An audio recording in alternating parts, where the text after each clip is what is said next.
السلام عليكم، اهلا بكم حبايبي في قناتي مطبخ ايمان. النهارده هنعمل مع بعض الرز المعمر المفلفل باجمل واسهل طريقه، وكمان بدون زبده، بدون قشطه، بدون سمنه. وازاي يطلع معاكي مفلفل بدون مقادير وبدون مكونات كتير، والطريقة الصحيحة لتسوية الرز المعمر اللي ريحته هتجيب لاخر الشارع. وكمان من خلال الفيديو هخليكي تقدري تعرفي ازاي الرز المعمر يطلع وشه احمر، وكمان هعرفك ازاي ممكن تطلعي الوش بتاعه كده يكون لونه ذهبي لو مش حباه يكون محمر معاكي. ويلا بينا مع بعض دلوقتي نشوف الطريقة على طول.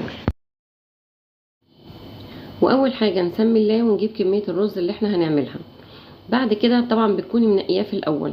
بعد كده بنغسل الرز، ولما بنيجي نغسله لازم نغسله مره واتنين وتلاته، لان الميه بتطلع زي ما انت شايفه كده معكره مش رايقه.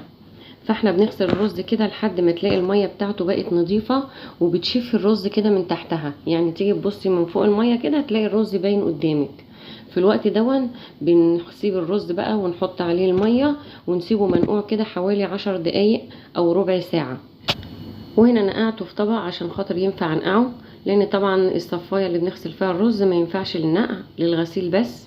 بنفضل بقى كده نقعينه لحد ما تلاقي حبايه الرز ابيضت معاكي. شايفه كده بعد مرور بقى كده ربع ساعه حبايه الرز كلها بقت بيضه، بيضه البياض الناصع كده، وصلت للنقع اللي احنا عايزينه. فاحنا هنصفي الميه من الرز ونشوف هنعمل بيه ايه دلوقتي. وهنا بعد ما صفيت الرز جبت بقى الصينيه اللي هعمل فيها الرز المعمر، ومن غير ما ادهنها اي ماده دهنيه ولا اي حاجه خالص، نزلت بشويه الرز اللي انا هعملهم، وبعد كده حطيت معلقه كبيره من الملح، ونزلت كمان برشه من الزيت.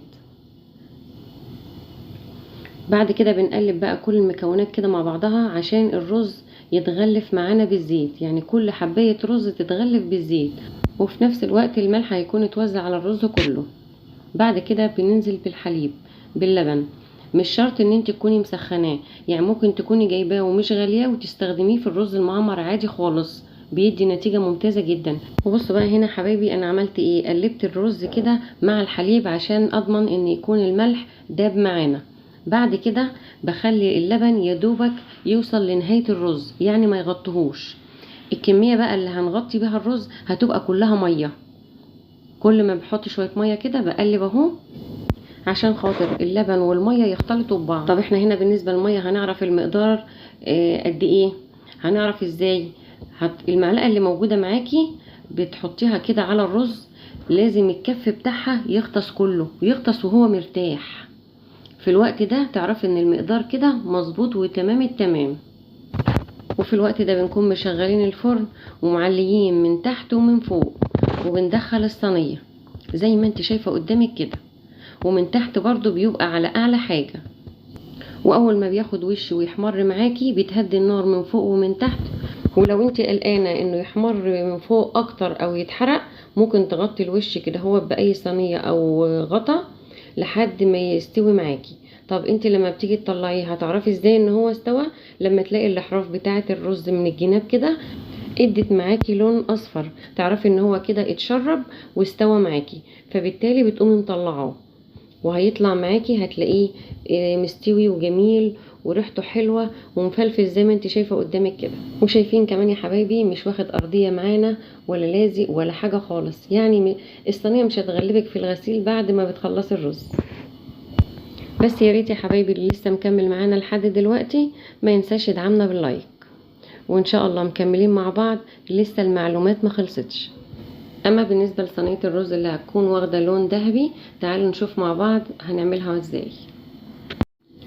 معانا هنا الرز بعد ما نقعناه وصفيناه، هنعمل برضو نفس الخطوات اللي عملناها في الرز الاولاني، الاختلاف بس هيكون في طريقه التسويه. بس هنا حبيت ان انا الفت نظركم لبعض معلومات ما قلناهاش، مثلا زي اللبن لما تحبي تختبريه قبل ما تعرضيه للنار، سواء هتغليه او هتحطيه على الرز، لازم نختبره الاول. هنختبره ازاي؟ بناخد معلقه من اللبن ونحطها على النار، وانتي ماسكه المعلقه كده بتخليها على البوتاجاز، فهو اللبن بيسخن معاكي وبيغلي. اول ما يغلي كده تعرفي ان اللبن سليم معاكي مش قاطع. اما لو هو ما غلاش معاكي وهو في المعلقه، وقطع او جبن كده، يبقى اللبن ما ينفعش ان انت تعملي بيه رز معمر. تمام، دي اول حاجة. تاني حاجة، الملح لما بنيجي نحطه للرز المعمر بالذات لازم تكوني حريصة جدا وانت بتحطي الملح، لانه الرز المعمر بيتحسس جدا من اقل ملح بتحطيه، اقل كمية يعني بتحطيها. فبالتالي لو انت بتعملي الرز المعمر لاول مرة لازم تحطي الملح بكمية بسيطة، يعني وليكن تبدأي بنص معلقة وتقلبي وهو في الحليب، وبعد كده تدوقيه، حسيت انه مستواه كده مظبوط بتسيبيه على كده، عايز يزود بتزوديه. وبالنسبة لمقدار الرز اللي انت عايزة تعمليه، سواء لو هو ربع كيلو او 2 كيلو او 3 كيلو، تقدري تعمليهم بكل سهولة بنفس الطريقة ونفس الخطوات اللي انا قدمتها لك دي. وبالنسبة للبن اللي انا استخدمته هنا كان لبن بقري فلاحي، فلاحي يعني كامل الدسم، ما ينفعش اللبن المعلب لعمل الرز المعمر. صينية الرز هنا بتدخل على فرن سخن، بيكون عالي من تحت ومتوسط من فوق، واول ما بياخد اللون الاصفر بنطفي النار من فوق خالص، وبعد كده بنقفل الباب بتاع الفرن والنار من تحت تكون متوسطة لحد الرز ما بيتردد معانا ويتشرب تماما ويدينا الاصفرار اللي في الجناب ده، بيكون كده استوى وشرب كل السوائل، بنطلعه من الفرن. وطبعا تقدري تستخدمي اي نوع لبن، بس اهم حاجة يكون فلاحي عشان يكون كامل الدسم ويطلع معاكي وش.